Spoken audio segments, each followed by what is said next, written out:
So welcome to the LandCave. I'm Owen. I'm Patrick. We are living as nerds. We are. I'm stealing Patrick's words because we're in my house. That's today. right. He's the host this time. Yeah. Joining, as always. It's always good to have you back in the great state of Texas. I love it as I have to eat up all the barbecue and Mexican food while I'm here. Yeah. Where'd you go? You got to. Did you get some Tex-Mex yet? I got some Chewies. Yeah. I'm going to El Pueblito tomorrow. Yeah. Which is out in Plano. If you haven't been there, it's awesome. I got the Lockharts. Yeah. Rodeo Goat. Okay. Yeah. Starting to go a little bit more so obscure. If you've been to Rodeo Goat is great though. Some great burgers. So if you got a car, you can go to Velvet Taco. Can yeah. I do have a car, so I could hit that up. I may have time to do that for lunch. Yeah. May have to do that on Friday. It's good stuff. For those of you who don't know, the Metroplex is second, if not on par with Manhattan when it comes to food per capita and quality. It's been like ranked right up there. I would say first, but I haven't been to Manhattan. So. I have, and I will say that Manhattan has more of the touristy stuff, so I feel like that throws it out completely. I would say a difference that I've seen in like our great city versus other like super popular. Like it seems like you don't need a reservation to go to as many good places. Yes, I'd like say if you're going to like top tier, yeah, you need a reservation. But like if you're just going to like your cat, like not something that's like above Chewy's somewhere in there, like that good dining, I can just walk in. You walk in, yeah. There may be a slight wait, but like if you're in Manhattan, if you've ever been to Manhattan, you go to those places that are really off the chain. Yeah, it's like it's an hour wait or it's only reservations. Yeah, and no.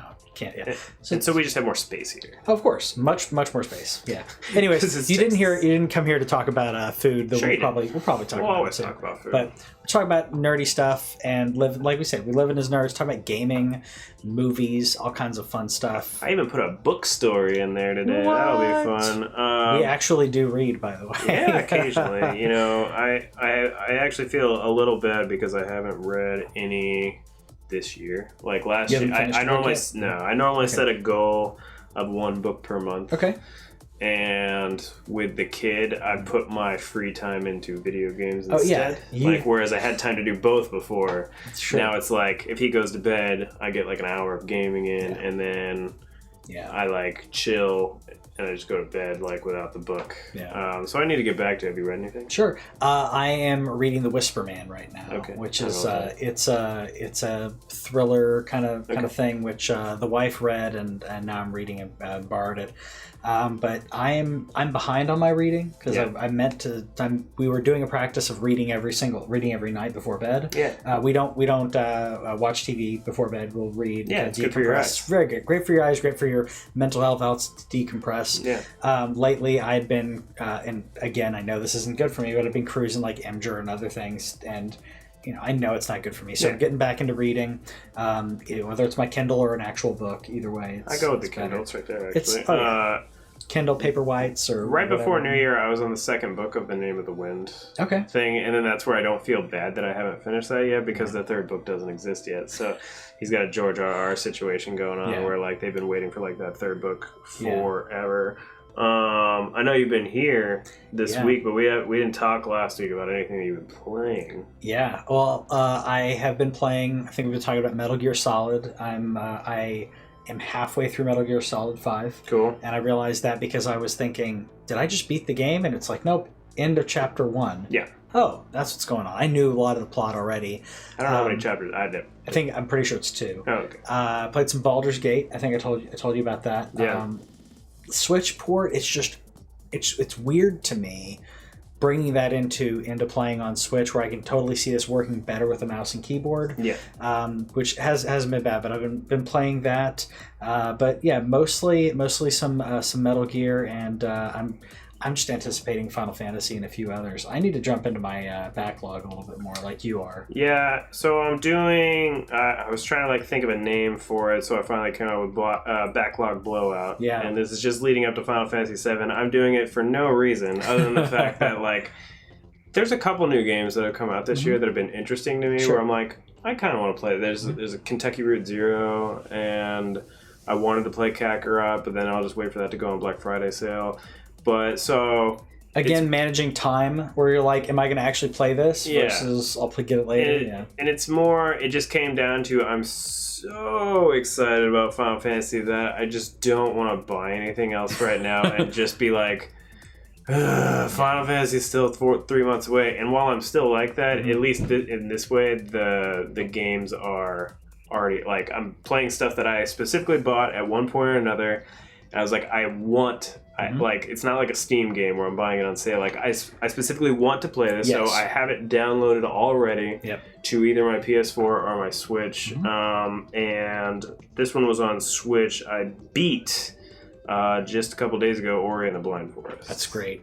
I played it on Xbox and absolutely loved it. I did.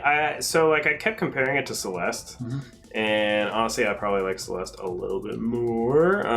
But just in like a feel perspective. I didn't like the saves thing of Ori. That's probably the thing that just annoyed me the most. Where like if I ran out of blue orbs, because I'm not a great gamer. Like I just don't have those skills anymore. If I ran out of blue orbs. I died at a part where I had actually made like significant progress without getting a blue orb drop. I just lost all that progress. Whereas like Celeste is like a frame is a set piece, and then once you beat that set piece, it's over.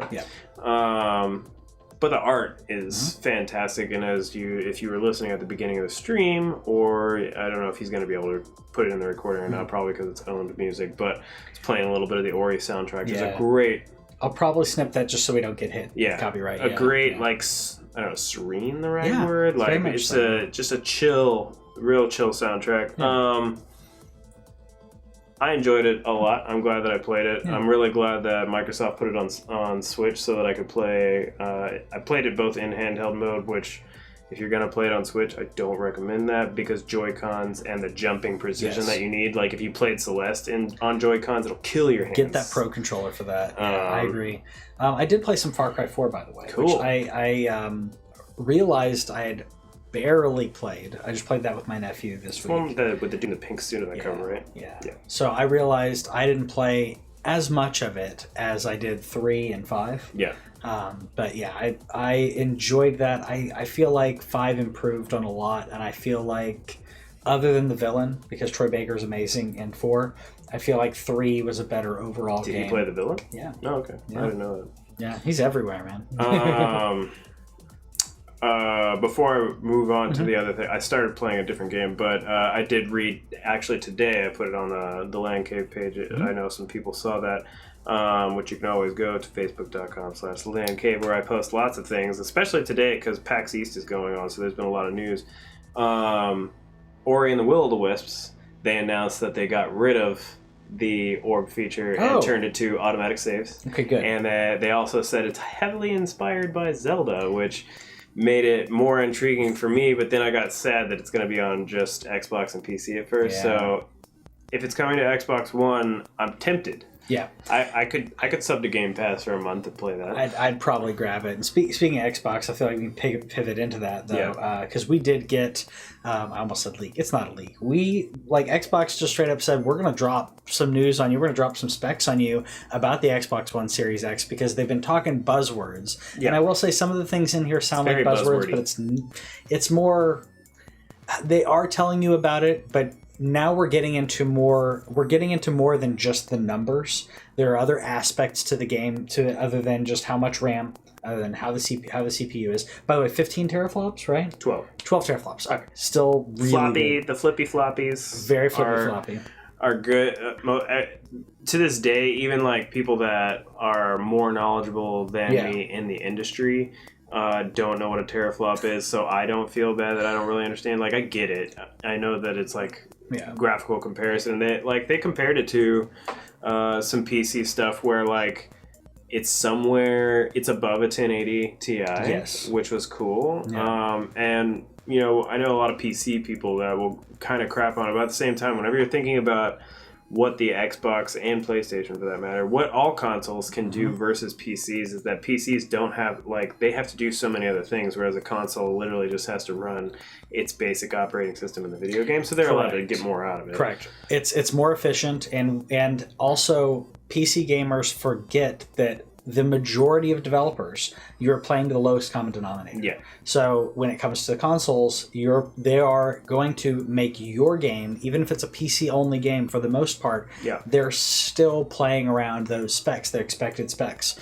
And there's also, because it's one platform, or in some cases multi-platform, maybe two, that ubiquity allows for easier efficiency and allows those games to run more efficiently when it comes to playing the games. But there are some great things in here. We've been talking about ray tracing for a while. They did mention, in regards to more realistic environments, as well as audio, which is so subtle. People don't really pick up on those things, but it's extremely important. One of my favorite parts here is variable rate shading.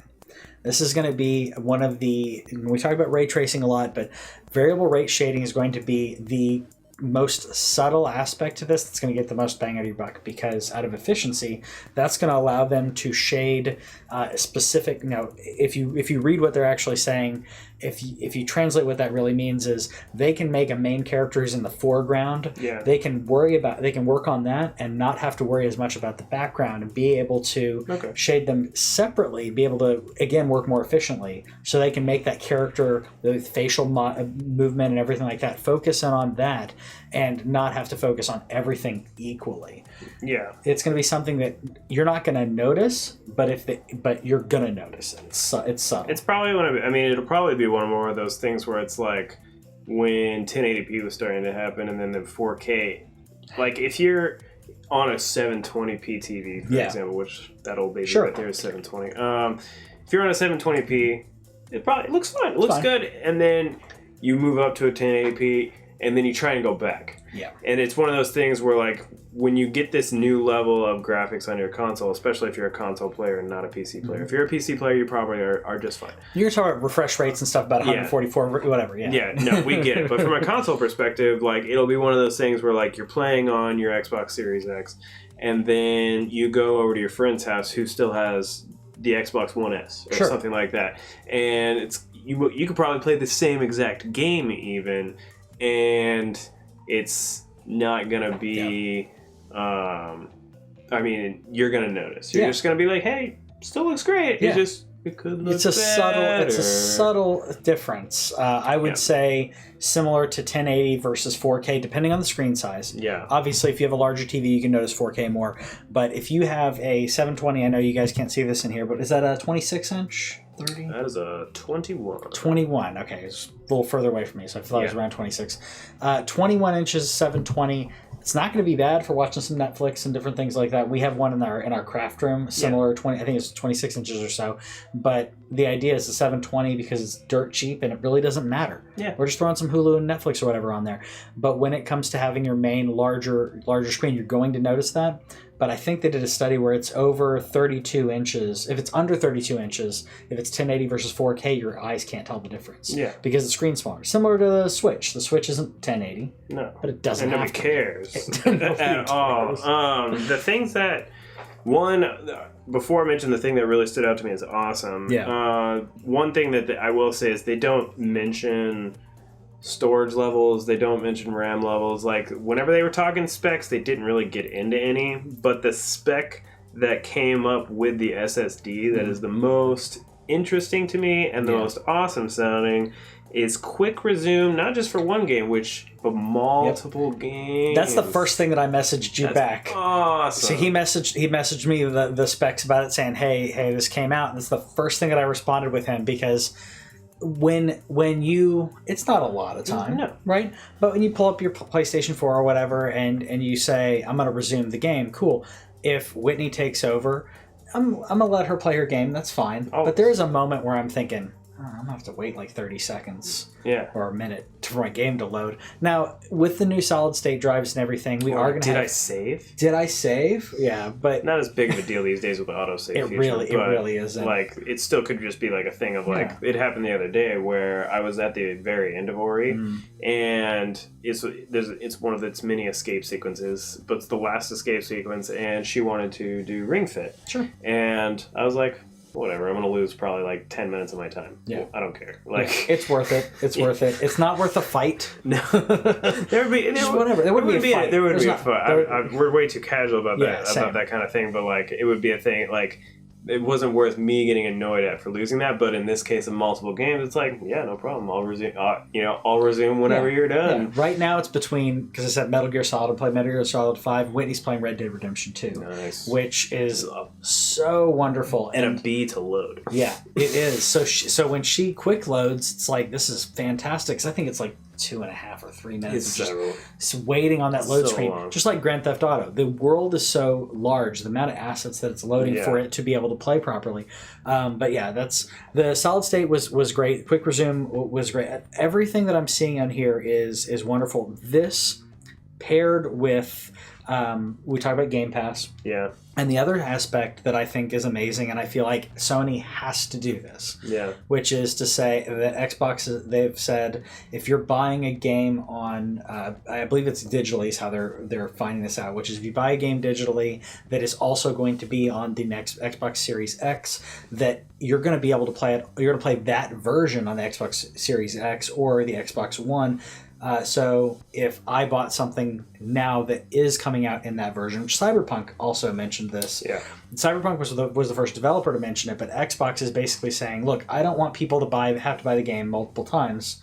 Where you and I support our developers. I've bought Metal Gear Solid 5 twice because of that reason. Bought it on PlayStation 3, bought it on PlayStation 4. I bought Grand Theft Auto like 3 times. But if I bought Final Fantasy 7, 1, 2, 3, 4, 5, 6 times. Yeah, I think I'm at 4 or so. Hold on, I think 5 if you count that I bought it twice on PlayStation, on original PlayStation. I bought it on PS1 Classic. I bought it on PlayStation. I bought it again on PlayStation because somebody broke it. Yeah. Broke one of my. I lost a disc. Broke my disc one. Okay, yeah. I bought it on Switch. I bought it on PlayStation 4. Did you buy it on PC? I bought it on PC. Yeah. So again, it's not only being able to have access to it, but also to support. I bought Final Fantasy 7 Remake twice. Yeah. Well, I was going to say, and Nintendo, if you did this with Ocarina of Time, we would also be buying it everywhere because I bought it on the 3DS, I bought it on my N64. Yeah. I bought Wind Waker twice. Twilight twice. Yeah.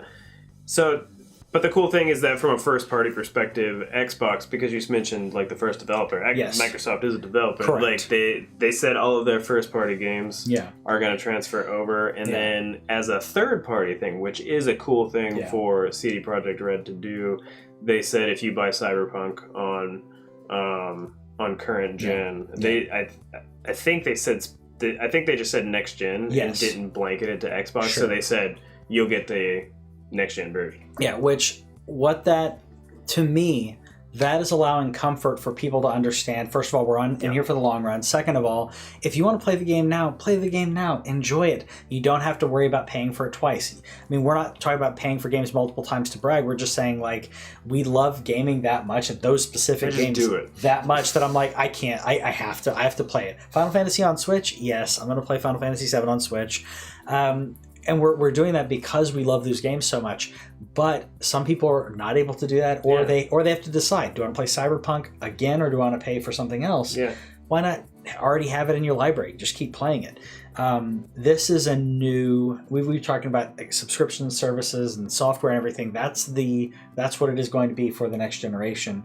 It's no longer all about first party or all about exclusivity. Yeah, it's good stuff. Yeah, and I feel like Sony's still going to have an exclusivity thing, and Nintendo's always, it's just, it's a thing of whether it's going to be cross-gen or not, and I actually don't know if I included... Yeah. And if those games are going to be something you want to go for, because I know some gamers who play PC and Xbox and use Game Pass to play both, and they're like, yeah, I know you've got the Horizons and stuff, but I'm happy with doing what I'm doing. Good for you. And I want to just pivot into this. I'm going to jump around the sheet a little bit, but pivoting into it just because we're talking about next gen versus cross gen or whatever.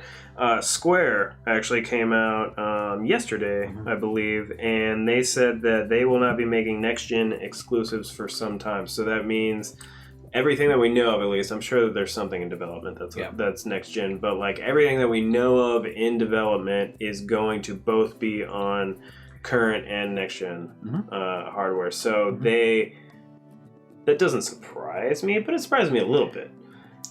I'm still surprised that they particularly haven't been locked down to an exclusive contract with Sony, who they usually pair with. But sure. I'm surprised we aren't hearing more of that. I know we probably will later this year. We'll probably hear about those exclusives. Yeah. But Square particularly, I am surprised that they're doing that. But it also may be a waiting game. That may be a business decision for them to say, well, and see what happens. I think it speaks increasingly to the fact that this isn't as big of a tech jump as history. Like there's the things that Patrick mentioned about the Xbox Series X, those are all nice things. They are. They're not things where it's like pushing the medium forward specifically. Like there's even still PS3 games that look almost as good as PS4 games. There's still some 360 games that look almost as good. Yeah. Whereas in this one, I think everything is really just going to be, it's probably going to look pretty similar to what we're seeing on PS4 and Xbox One, but it's going to run better. It'll run better. It'll, like I mentioned efficiency like 15 times here, but yes, it's going to be more efficient. And to the graphics hogs, to the PC gamers, and to the people who are really looking for it, they're going to be like, oh, that's beautiful. But you know what? You've been playing Horizon. Whitney's been playing Red Dead. These games are gorgeous. Final Fantasy VII Remake looks the best wonderful. Looking game I've ever seen in my life. It looks wonderful. I've cried so far. Yeah. There's bias, and then even taking out the bias. That opening cinematic was tears. I've seen people who are like, I'm not a big Final Fantasy VII fan, or maybe they're a bigger fan of 8 or 9 or whatever the heck they are. But they'll say, you know what, this looks amazing. But we are going to see it's going to be more efficient. We're going to see subtlety that our eyes will then have learned. We have learned, like you mentioned, going from 1080 to 4K or refresh rate.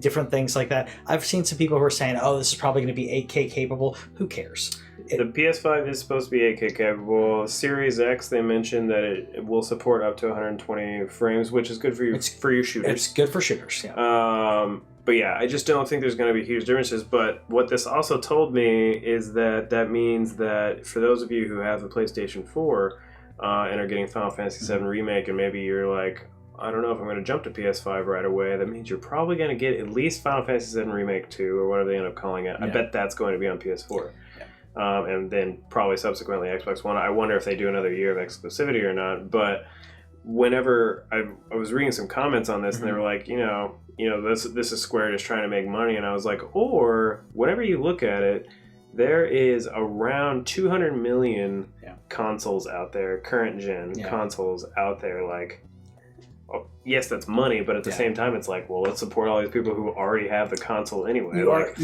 You're just widening the margin of like people you can sell to, correct? Which again is money, but at the same time, it's saying like, hey, we want you to play our games. Also, you don't necessarily need to move on yet. Yes.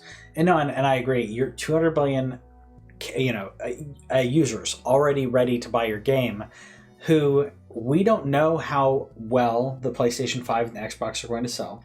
We don't know if this is going to be how slow people will adopt as opposed to previously. Price point as well as that subtlety in jump and the lack of exclusives may mean we don't see that big boost. One thing that wasn't in the news here, I won't go on too much of a tangent on, is about GameStop. There's a lot of rumors about what's going on with GameStop, and there's another rumor about the possible delay of the consoles due to the coronavirus. I'm not going to go into that because we don't really know. But I will say that a company like GameStop that relies on those new console sales and stuff, and they're already doing terrible. They're already doing terrible, and I think that most people are going to pre-order via Amazon or something like that. You could pre-order GameStop or whatever. I'll pre-order wherever I can get one. Yeah, wherever I can get a PlayStation 5. But either way, I don't think as many people this console generation were going to adapt day one or month one as the previous generation, as the generation before that. Yeah.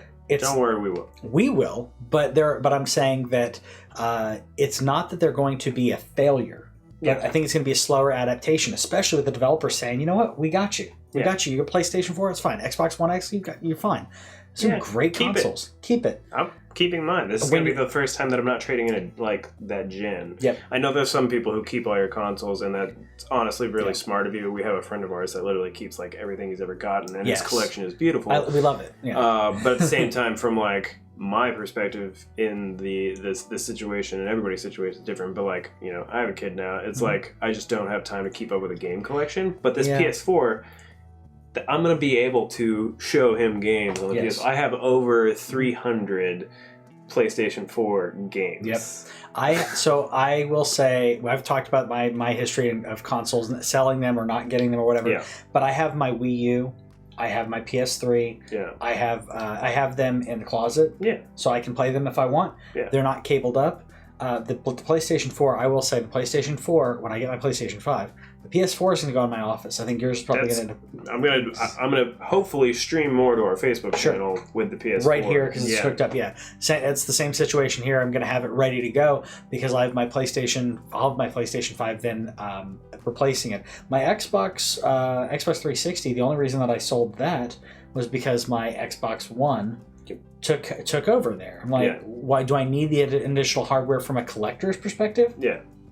Now I do miss. I will say I miss Guitar Hero though. Yeah. Well, I should have kept it on for my Guitar Hero. Wii U is the only thing that I've kept, and that's because it's a Zelda box. It has Twilight Princess on it. It has Wind Waker on it. It has Link to the Past on it. It has Oracle on it, like the big from the eShop, and they're all just sitting there installed. Yep. And so if I ever do get that hankering, I can't just go, it's my Zelda box. Sure. And so there's also a lot that you can do with the Wii U if you're willing to do a little bit of modding and such. And I'm not, because it's the Zelda edition Wii U, so I'm also just not going to mess with it. Oh, sure. Mine's not. Mine is the black one, but it's not the Zelda edition. But that's the only one that I've kept so far. But I am going to be keeping this gen. I'm going to be keeping that old... we have the Gen 1 Xbox One still, and that's still going to be kept because, like, that's another thing where it's like, you know, as he gets a couple years older, like, if I want to get Game Pass, Phil has made it increasingly apparent that the Xbox One is going to be supported for the next 2 years at least. Yeah. And I imagine if they put the xCloud app on it, it could keep on going. Yeah. I've been wondering about that. I'm really curious about that. What Ted's like first console is going to be, not his first memory, because we know he's going to be playing games prior to having those long-term memories and everything. But obviously, you know, like the first one that I give him, as opposed to like you're using Dad's console. Yeah. That'll be. Well, that's you mean the first game console that that is his own? Yeah. Who knows what that's going to be? Like PS6. It might, or it might be a Switch. Well, the way that the generations are working now, it may be a hand-me-down PS5, where he can play PS6 games anyways or whatever. So, but yeah, my first memories of gaming were playing on an Atari. Is my brother's Atari. But the first console that I had was given to me by him, but it was an NES. The first one that I got was the NES, and that was it was the family NES. But then my brother aged out of it, and my sister didn't care, so similar. It just became mine. Similar. Atari was never mine, but I would play Pitfall and stuff like that with him. Anyways, so let me ask you with this. There's a whole bunch of people saying things about next gen, but there's one giant company that is not saying anything, and we do have a piece of news from them, but they didn't announce it or anything. But I want to get your pulse. Sure. How are you? Are you worried that Sony's not saying anything? Are you fine with Sony not saying anything? Where are you at? Oh, with the next gen? Yeah, or just the fact that they're still silent. I think that Sony knows they already won this generation. Sure. They have so many people baked in and ready. I think that they know they can wait a little bit. It does bother me that we're almost finished with February. Yeah. And we didn't get anything. So we're going to have to get something next month. Yeah. I'm not worried. I'm really not worried though. This is a different era. This is I mean, we're talking about a console generation, but nowadays versus 8 years ago when the others were announced and launched and everything. Yeah. It's a different mindset where we're in a situation now where you can announce something 5 months prior. Sure. And you're going to be fine. You're still going to get it. Even with the PlayStation. I don't think they're going to wait that long. I don't think they're going to wait till like an E3 window. I think it's going to be prior to E3. I think you're probably right. I think they're being a little cocky, but at the same time, when I've seen a whole bunch of people that are like, "Man, Sony's really like crapping the bed on this," and like I don't agree, only because Xbox has to sell you some things. They have to, and they're doing a fantastic job. They're killing it. Their marketing is awesome right now. All those people deserve a raise at the moment because they are having a great beginning of the year and getting people hyped about the next gen of Xbox. And as much as I would love for Sony to be getting me hyped, I've been hyped. Yeah. I've been hyped. That's what I meant. We're already tapped in. We've talked on here as when it comes to the consoles that we play. We don't play Xbox as much, but at the same time, I haven't played mine in quite a while. But at the same time, we know how good that product is. Yeah. And with everything else, everything that they're announcing, not just for this generation but for next generation, we know that they're going to be okay. Yeah. It's not going to be a failure for Microsoft. Yeah. I hope it's going to be at or under $500 though. That's the only question of. I think they're willing to eat it more than Sony would be. Yeah. They need to. If they can go, if somebody can hit the 450, because like the last console, PS4 was $399, and I don't think that that's going to happen based on the hardware. But where I'll start to get concerned a little bit, and even then, I probably still won't be too concerned. But we still have two huge games. Yeah. We have one game that is first party also that's not as huge, but it'll probably they'll probably hype us up for it a little bit. But we have Final Fantasy VII Remake, and we have The Last of Us 2. Yep. Ghost of Tsushima is not. I'm excited about it, but it's not. It's definitely there's a level of those two games are holy crap. Yeah. And then this game is like, well, I really like Sucker Punch. Yeah. And Sucker Punch made it infamous for those of you who don't know. They're great. But you are correct. Yeah. Last of Us 2 is going to be one of the best-selling, if not the. I think Final Fantasy 7 too. But, I know. This year, I'm interested to see at the end of the year who sold more copies, Last of Us or Final Fantasy, because they're both console exclusive for a year. Yeah. Well, Last of Us is console exclusive, period. Final Fantasy 7 is exclusive for a year. I think Last of Us 2 is going to get it because the first one was such a huge game and a recent game. Mm-hmm. Final Fantasy 7, you're still going to get the sales. But I feel like Last of Us, and I'm saying that as we're huge Final Fantasy 7 fans. But I feel like Last of Us 2 is going to both sell at least 10 million. Yeah. But where I'll get concerned is after Last of Us 2, there's going to be the hype going from Final Fantasy 7 to Last of Us 2, and then there's that period after, which was previously, I'm trying to think of release dates now. I think it was previously going to fill by like Cyberpunk, and even though Cyberpunk's not an exclusive, it's still just a huge game to suck up the air. If we're not hearing anything by the time the hype of Last of Us 2 is kind of dying down, where we're getting into summer now, which is when Ghost of Tsushima is supposed to come out, and we still haven't heard anything, that's where I'll be like, what are you guys doing? Okay, there is no way Sony's going to wait until that long. In my opinion, I cannot see Sony waiting that long before something.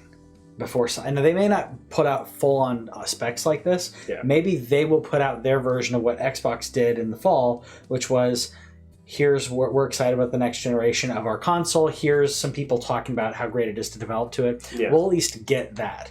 We may not get the full-on specs, but Sony will not be able to stay silent that long. I hope not. Yeah. Only just because I want to hear it. Like, it's more just like, I'm not worried, but I'm excited. I was chomping at the bit for any info, which is where this week's thing came out, where Xbox gave us a whole bunch of stuff.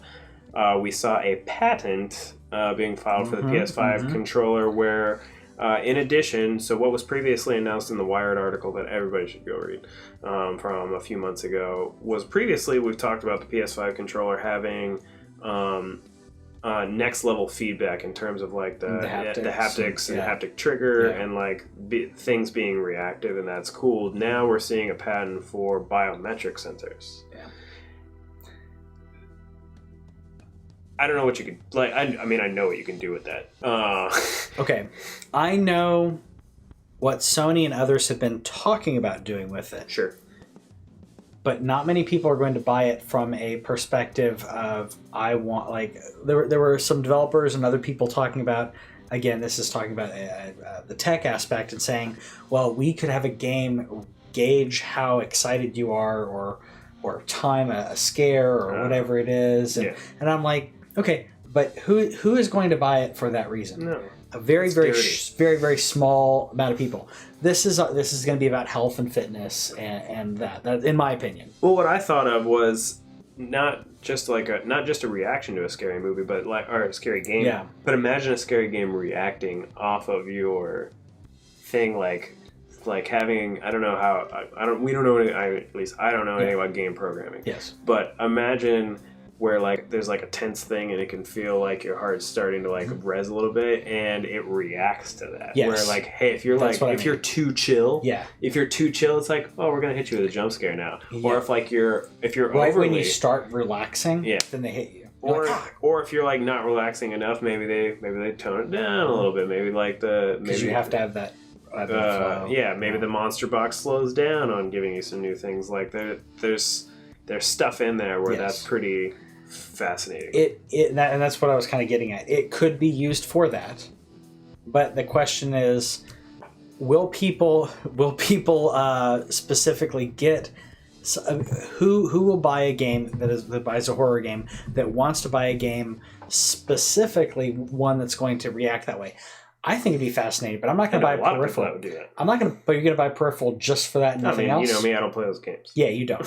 I do. I am this close to going back and replaying. What's wrong with me? Resident Evil 7 again, because I loved the way that it was paced. I loved the way that it scared me. You have VR, don't you? I do. Did you play it in VR? I haven't. Oh, that's what you should do. I know, and I played the game and it already freaked me out. Without playing, because I have surround sound. I played it I played it at night, and it already got to me. But playing it in VR, there is a psychological aspect. When you play in VR, you put some headphones on, you are isolating yourself. And I will say, unless you have amazing headphones versus an amazing surround sound system, the surround sound system is always going to be better. However, there's a psychological aspect to isolating yourself in VR with headphones, and that becomes your reality. Yeah. There is a lag of time where you're not really doing whatever you're doing, but after about 15, 20, 30 minutes, that becomes your reality. So when something comes up from the side of you, your brain reacts as if it's actually happening to you. And I think it'd be amazing to play in VR, but pair that with that peripheral would be phenomenal. But would I buy the peripheral just for that, or would it have to be I know Wii Fit was a huge sell when it came to sales. Yeah. Would it be a peripheral that I buy for one thing and then I don't get to use it for anything else? Yeah, I do think it's cool that it is an attachment versus something, because it's something where it's maybe there's some people who are also just I don't want you to have my heart rate information, even though I don't think it's the most private information in the world. I get it. Because there's other things that I think that you could do with that biometric information in terms of, again, you can see how reactive stuff is. Yeah. The other thing that I think it's all but been confirmed, I don't think they've actually come out and straight up said it, that PSVR 2 is happening. Yeah, they haven't straight up said it, but it's going to happen. I don't think it's going to come at launch now, though. Originally, I thought it was going to launch day and date, and that would have been dope. Yeah. To drop $1,000 on a Sony product and be like, "Hey, dear, I'm just going to be over here." Sorry, not sorry, but thankfully, I made my own savings. But we have wives that understand that. Yeah. We are responsible for those kind of things, and we are not. Spend responsibility. Exactly. Not only that, but we don't play games and get addicted to or immersed in whatever at the detriment of our lives and at the detriment of our family lives. Yes. So that's important as well. Not just about spending, but spending time with your friends and family and everything. One of my friends, I think I told you about this. One of my friends in Florida was chatting with her. I didn't think she was a gamer. It turns out she had a World of Warcraft addiction. And she doesn't play a lot of games now because she was I spent X amount of years and I didn't see people and I missed out on events. So balance. It's all about balance. And at the same time, do what you want to do. Do what you want to do. If there's ever a thing where it's impacting emotions, money, we're not counselors here. Yeah, exactly. We did have, by the way, in that down note, by the way, we did get news of the Konami Code's programmer, the creator of the Konami Code. So I want to try and get his name correctly. Has passed away. Yeah, because I haven't. You've probably never heard of this guy, and that's okay. But so he created the Konami Code, which is the Kazuhisa Hashimoto. I was going to say Hisa, but Hashimoto. Yeah. He has passed, and it's just more like an everybody felt it kind of thing because, again, like it's part of my childhood. That's like the most famous cheat code of all time. He did something in his day-to-day life that we all know, that we all recognize. You say that Konami Code. I read a thing from like a prior interview where he said where the reason that the code exists was he was porting Gradius from arcade to NES, and he couldn't beat it. So I hadn't heard that, but I knew that it was something like that.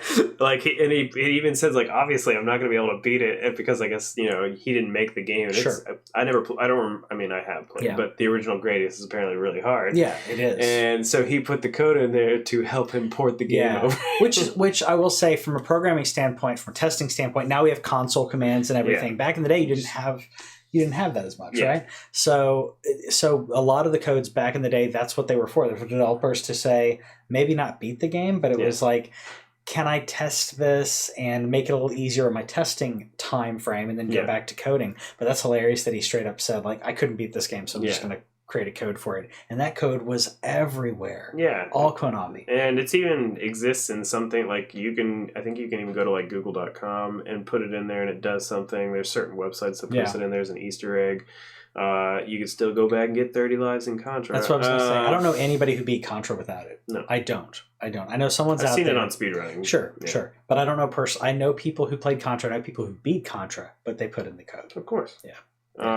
So a bit of sad news. I did not to bring a bummer to anybody, but just want to throw again. It's probably a thing where you never knew this guy's name, but he definitely, if you played games in any capacity, you know the code. Yeah, it's on T-shirts. He impacted your life at some point. He did. But we wouldn't be us if we didn't end on a couple Star Wars notes. I wore my Star Wars T-shirt, by the way. I know you couldn't see the seagulls. Stop it now. If you're familiar with the bad lip reading, I had my man the coconut, and he did. It's one of my. I had to buy the shirt. So we got some Star Wars news. I'll start off, I guess, with the quasi news of new Star Wars movie development. Yeah. Which was less exciting to me than the other Star Wars. That's why I want to start with this. So this is from director J.D. Dillard and Luke Cage writer Matt Owens. We don't know a lot about it, but pairing this with the previous news and previous talk about Bob Iger, which I'll talk about in a minute, by the way, but pairing that with that news, I feel that this may or may not be the movies that are slated for 2022. It may be that, it may not be. Yeah. They've been pushing so much for Disney Plus and for the streaming aspect that this could be the next Star Wars theatrical movie, or it could be a movie or series or something. They said movie, but... They said movie.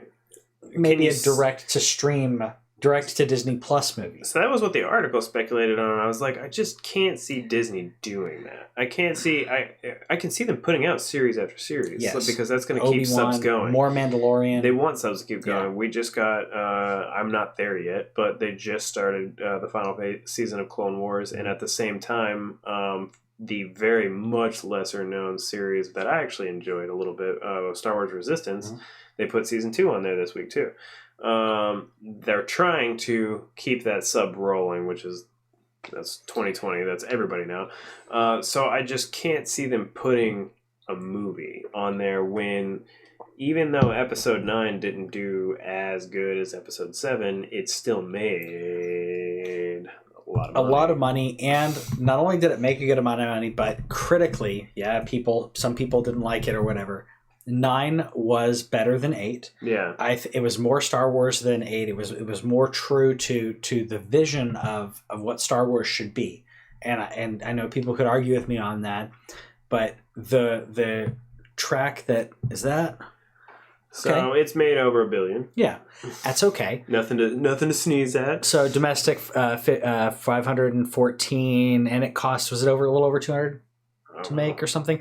I want to say I have no idea. We'd have to look, but I mean that's not counting advertising. Not counting advertising. They made back, I mean, let's say 200, 250, maybe 200 in advertising. They still made a good amount of profit off of the movie. And it's a better movie than 8. 8's trajectory was just so different. I still say if we were in a different... And 8 made over $1 billion. 8 did. But in a trajectory, I would say in an alternate universe, if Rian Johnson was given a side story of Star Wars, I don't think that people would be trashing him as much. Knives Out was great, by the way. I don't think you've seen it yet. No, I'm just going to straight up buy it without even seeing it. I just know that everybody said it was so good. I'm just going to buy it on digital. It's great. I totally support it. But yeah, so I just have a gut feeling that that's what this is. But at the same time, they haven't delayed the 2022 December as the next Star Wars release. They haven't delayed that, so this could be that. We don't know. I don't ever see them putting, unless it's an animated movie. I can totally see that happening. Sure. The thing that gave me hope though is that Luke Cage is a great show, and what Patrick didn't mention is that Agents of S.H.I.E.L.D. also is what the other guy worked on. That's right. Agents of S.H.I.E.L.D. is a great show. Yeah. But again, we're talking about TV show writers, TV show directors. So they could be doing movies. That's fine. It's a different narrative. I think our attention spans are very different when binge watching has changed the way that we view that, not only movies versus TV shows, but just the way that we consume media. I'm actually really happy for weekly shows sometimes. Yeah. I don't know if Better Call Saul, are you into it? I've watched some of the first season. I need to. I know. I love Bob Odenkirk. Breaking Bad, right? I do. Okay. I love Bob Odenkirk. I love Mike. I think Better Call Saul is better than Breaking Bad. I need to personally. get on that. I know a lot of people necessarily wouldn't agree with me, but slight tangent I'm watching it every week. Okay. And it's just not like the first week was this week, but I'm not letting them build up. It's nice to have a thing, especially now with the kid, where it's like Monday nights it's going to be because I don't have cable anymore, so I get it the next day. I just bought the season pass. Sure. Mondays, it's going to be like put the kid to bed. Let's watch a singular episode instead of trying to like binge through a season, and like, because I don't know if you've ever felt this way about binging stuff where it's like, man, this new show's out, it's on Netflix, and it's like, but there's 15 episodes, and like it's kind of intimidating to start. It's a weird thing. It's intimidating. You don't cut yourself off. Yeah, and I think I've talked about this on the show before, but Whitney and I have basically had an agreement because we have one TV and we watch movies and TV shows together. Sure. We may have things that we watch on the side, but for the most part, like one TV in the whole house. Well, we have one in the craft room for if Whitney wants to watch Netflix or whatever. But yeah, so it started as I have my office, right? So that kind of counts as a TV. But we watch movies and we watch TV shows as a couple. And when we got married, she was like, "I don't want a TV in the bedroom. I want to just read. I want that to be a serene place where we're not watching TV until we pass out." Okay. So I said, okay, valid, let's do that. So we have shows that we'll watch on our own. Whitney's watching Mad Men right now. It's a great show. And I'm like, that's fine. You go watch Mad Men. I'm watching Voyager right now. Okay. Random, right? Yeah. But I did it because I was watching someone recapping Voyager and they mentioned the first like episode and the setup, and I realized I didn't remember the first episode. There's some great one-offs in that show. Like it's a good show. It's a good show. I will say I think Deep Space Nine is still better. The best. It is the best. Voyager's great. I think that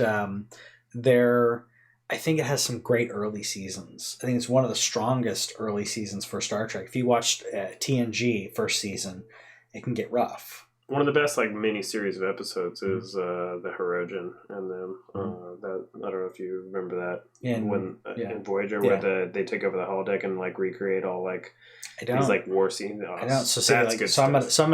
I'm realizing that I watched every episode of Deep Space Nine repeatedly. Right, I watched it in syndication. I watched it when it was airing. Yeah. Voyager, I realized I didn't watch as much as I thought I had watched of it. So I'm watching that on my own now. Yeah. But while Whitney's watching Mad Men, or she'll watch like House Hunters and stuff. But anyways, it's a different way to consume media. And now we've decided that when we watch shows together, if we're watching a show, we don't binge through the entire thing. But she was finding that we would bounce back and forth on shows, and we'd never finish. Let's watch an episode of Witcher. You got to stick to a show. And then you go to something else. Yeah. May not be binging the whole night, may not be binging maybe one episode a night or something. Yeah. So we made an agreement of, no, we're going to watch one show and we'll finish it. Picard is our next one. Once it finishes, we're going to watch Picard. Really? Aww. Alex really likes it. Aww. I'm hopeful, but at the same time, I know this is. We'll see. There's another episode tomorrow. The most recent episode was the best episode to date. Okay. So it could have a Mandalorian situation where like there's just overall, you guys should there should have been more focus on it on the narrative. But anyways, I'm not gonna go. We'll go into Picard in a couple months. Sure. Sure. I continue to wonder where if people just think Disney Plus is just is Disney Plus just like Star Wars land? Like, there's going to be room for all the other anime stuff. I recently watched Toy Story 4 for the first time, which sucked. Yeah. I'm so disappointed. I don't know about sucked. In comparison to the first three movies. Yes, in comparison to the first three movies, but I walked into Toy Story 4, sorry. I walked into the theater of Toy Story 4. I almost said it again. Toy Story 4. I walked into the theater saying, this movie doesn't need to exist. I don't know why they made it. And I walked out going, okay. There were a couple things that I enjoyed, that I thought were interesting in their, not to spoil Toy Story 4, but like the way that they, it's on Disney Plus. Yeah, what they did with certain characters, the introduction of a certain character was really cool. Bringing back Bo Peep, like, I thought there were some interesting things they did with it. However, I still don't think that it's near 1, 2, or 3 in quality. Yeah, I gave it a 7. I was extremely upset. Yeah. Toy Story is absolutely one of my favorite movies of all time. Yeah. More than Cars? I'm joking. Cars 1 is fine. Cars 1 is fine. But I would put that below A Bug's Life. Bug's Life is very underrated. Very underrated. I don't like the term overrated, but I love the term underrated. It is. And it is a very underrated movie. Yeah. But I just wonder what else Disney, like, I want to see what other original shows. I know that there's already a couple on there. Like, I know there's the Jeff Goldblum thing, but I want to know the next nerdy thing. Like, I'm waiting for the Marvel shows to kick in. Sure. Like, 100%. I can't WandaVision? wait for WandaVision. Okay. You know what else? What I didn't notice about WandaVision, and this is what? Elizabeth Olsen. Yeah.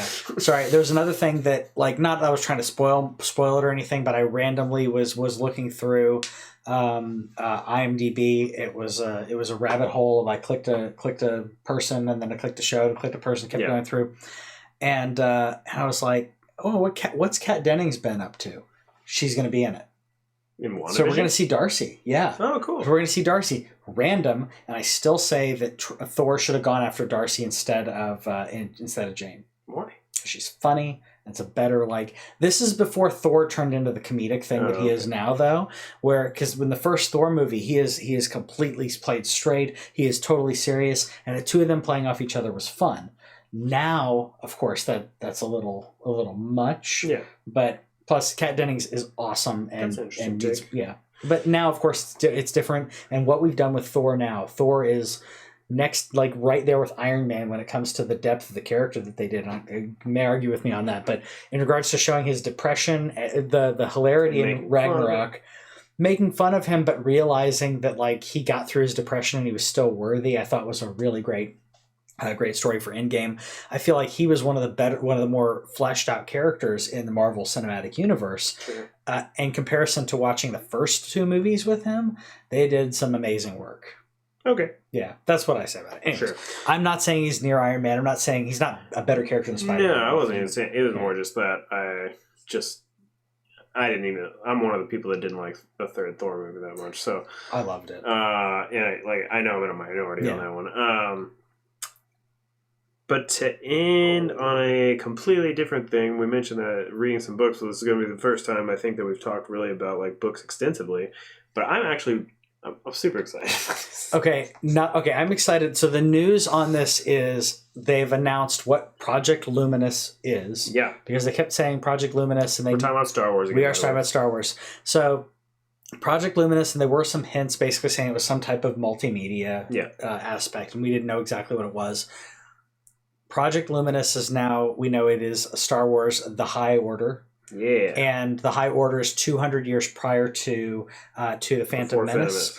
And we're now seeing, which I love the trailer that they did. They were saying, Obi-Wan said over 1,000 generations the Jedi Knights are the Guardians of the Galaxy. And we can see now the height of them being the Guardians of the Galaxy, where and not to be a pun of Marvel, but we are now seeing them at their height, where Phantom Menace, you were seing them on the down, where you're seeing them as it collapses completely, or starting to collapse. It's the end. So now we get to see them in their pinnacle. Well, I have been saying for a long time I wanted to see Old Republic, but you know what? I am fine. Okay. I am totally fine with this. This is going to be not only adult books, young adult books, comic books. We're getting. They didn't say anything about the games. I would not doubt if we get some. I would not doubt if we give this a little bit, and then like 3 years later, it's like. It's so awesome. The High Republic. Yeah. Star Wars: The High Knights Republic. Of the High Republic. Knights of the High Republic. There you go. You have the Old Republic. I mean, I'm good with that. So what I absolutely love about this is this. When I was watching it, reminded me of Shadows of the Empire. Yeah, one of the great novels. Great novel, but also great game. Fantastic. Also great comic series. So however you experienced it, or if you experienced it always, or through each version, because they each told something different and more, and one aspect of the story. That's what I thought about with this. I thought you're going to get young readers who understand the story in a certain aspect. You're going to get older readers who understand the story of an aspect. You're going to get people who read comic books that are going to get the visual aspect of it. Yeah. This is wonderful. Yeah, and there's a chance that I'm probably out on the comic books, but there's a very good chance that I would consume a lot of the YA stuff also. I'll do it. I did it with like Ahsoka and stuff because I love that character. They're also nice, easy reads. Yeah. Like sometimes as an adult, like Whitney's rereading Harry Potter. Yeah. And sometimes you just want to finish stuff in like a day or two. Yeah, it's easy. I'm just going to enjoy the story, and it's okay. I read a novel actually on Kindle. It was on Amazon Kindle. Whatever, it was a direct to digital thing, and I realized it was a novella, very short chapters, but man, it felt good. I finished it, and I was blasting through the chapters. YA is the same way. As an adult, you can still enjoy these stories if they're written well, and they basically had all these writers come together last summer or so, where they all came together and said, what do you want to do? What do you want to see? We've been talking about the Jedi and everything, but they're saying it's not just the Jedi. Yeah, we're going to get new smugglers. You're going to get more of you're going to get all of these aspects of Star Wars that we love, but let's take it away from the shackles of a timeline that has constrained us. They said the Skywalker era is over. Yeah. The only thing I do wonder is, since it's only 200 years, because I don't know, not a smart. They obviously know more than me, but from an intelligent perspective, I would have gone back like pretty much like 1,000, because with 200 years, that does leave Yoda. That means Yoda's still around, and I would love some more Yoda story. Yoda has to be in there. If I need to do some origin, man. I don't know. To me, we're talking about Yoda in his prime, or arguably in his prime. Hopefully, which I think it'll be great to say that. I hope that he's not 100% the focus. They did talk about new characters and the new heroes. They talked about the villains a little bit, which I won't talk about too here because I don't want to spoil too much. But plus we just don't really I don't remember the names of all of them. I don't remember the names, but I remember like the idea of it and the motto, if you will, that they mentioned. But we're talking about new characters that are coming in, and what I'm wondering here, this may be a little too far back, but if I were them, as we know, the Sith are not prevalent. No. But I would not doubt that the seeds of Plagueis and or his master are in here. Plagueis would be too old maybe for him. Yeah. But maybe you see the seeds of the slight rising every now and then of the Sith. Obviously the Jedi can't know about it. Yeah, and we don't know that's where a lot of this lore is going to be super fun for us. Is like we don't know what the Sith were doing before Plagueis. Also, what if the Jedi, every now and then there were some rising of Sith, and the Jedi would like try to take care of it or quell it, and then just be hush hush because it's like, oh, we don't want people to know that something else out there like that. And there's a lot of aspects to this that's exciting, and it's so refreshing and new that I feel like this is a playground that I think that these writers are going to enjoy and we're going to enjoy. I just got really excited because as a kid, like, this is all I had. Like, we didn't have, you remember there's a time where the only things that we had 3 Star Wars movies. And we had the books. Yes. And then there was video games, too. And you rewatched those Star Wars movies. The video games started to come out again, like, in the 90s. Like, there was Super Star Wars and stuff. But, like, you were just playing the movie again. We started getting some other things, like X-Wing and TIE Fighter and Dark Forces. Like, there was those things. But by and large, like, I remember getting the Jedi Academy trilogy for my birthday. I remember reading Shadows of the Empire. Yeah. I remember reading... the now none of this is canon anymore, but like I remember reading the New Order. I remember reading about like Luke's wife and like the twins and Jason and not Jason, what do they name the kid? Anakin. So Jason, Jaina, and Anakin. I remember like that was like my Star Wars fix. Like I had 3 movies and then just a crap ton of books. We had to. I remember rewatching the Star Wars movies over and over. Like I would put them on as almost background music. But being able to, we're now in an era where we have a lot of different aspects of Star Wars. Now, I'm hoping this starts to unify and flesh out a lot of the lore. Yeah. Where I'm hoping that, similar to what they did when it came to the EU, they took the extended universe and said, what do we keep, what do we not? Yeah. We could get a few things in there, not that we're going to get direct character references, but fleshing out the Jedi in their prime, because we don't have anything in our current lore and current canon that does that. It's refreshing. It's exciting. Yeah, it's very exciting. But yeah. That's what... there's got to be plenty of people who are still upset about like the erasing, and to be honest, I still am too. But I've moved on. I've accepted the fact that we're not going to get those kids. Mm-hmm. I've accepted the fact that we're not going to get Luke's wife, who is also awesome. Like I won't even say her name. Yeah. I've accepted that we're not going to get a lot of those stories, but we're going to get new stories. And since Disney's never letting go of Star Wars, we should now know that, like, unless they just decide to erase it again in like 20 years, that this is what we get. And so I will probably, unless the books are just not good, which I can't see it happening, I will be buying probably most of these books, and this will probably be like what I read for the foreseeable future as they start like coming out. I'm pumped for that to happen. You don't think, because you said that you don't think we'll ever see her. I have a feeling that we may see her in Mandalorian.